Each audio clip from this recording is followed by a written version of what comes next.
Alors ça, c'est les films les plus anciens, parmi les films les plus anciens qu'on ait. Donc ceux-là, ils datent des années 50. On en a qui remontent jusqu'aux années 30. Et donc là, vous voyez la largeur de bande, donc de 35 mm. Des films 35 et 16 mm, des cassettes pneumatiques et Betacam, c'est plus de 2850 documents sonores et audiovisuels qui sont conservés aux archives de Bordeaux Métropole, un trésor patrimonial précieusement conservé par les agents en charge de ces fonds.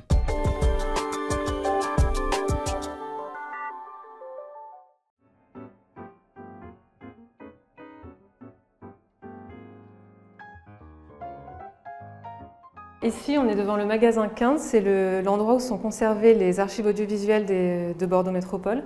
On trouve des films et des photographies, des négatifs sur plaques de verre, qui ont donc des besoins spécifiques en conservation, qui sont très fragiles. Il y a une spécificité de conservation pour les films en acétate, parce qu'en fait, ils sont sujets à ce qu'on appelle le syndrome du vinaigre. En fait, c'est l'acétate qui se transforme en vinaigre et qui va peu à peu détruire complètement le film. Donc pour remédier à ça, on numérise les films avant qu'il soit trop tard et on les reconditionne, donc comme ça a été fait là, dans des boîtes de polypropylène.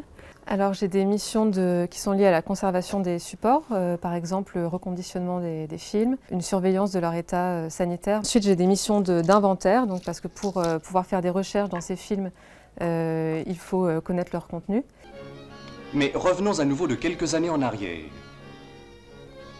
À 2 pas de l'avenue Thiers, nous trouvons un immense terrain vague où les vestiges de la guerre disputent le sol ferme au marécage. Les documents audiovisuels apportent quelque chose de différent par rapport aux documents papier et aux photographies, puisqu'on voit donc des mouvements, on voit des personnes qui parlent, et il y a quelque chose de très émouvant à enregistrer comme ça dans le temps des personnes dans leur quotidien.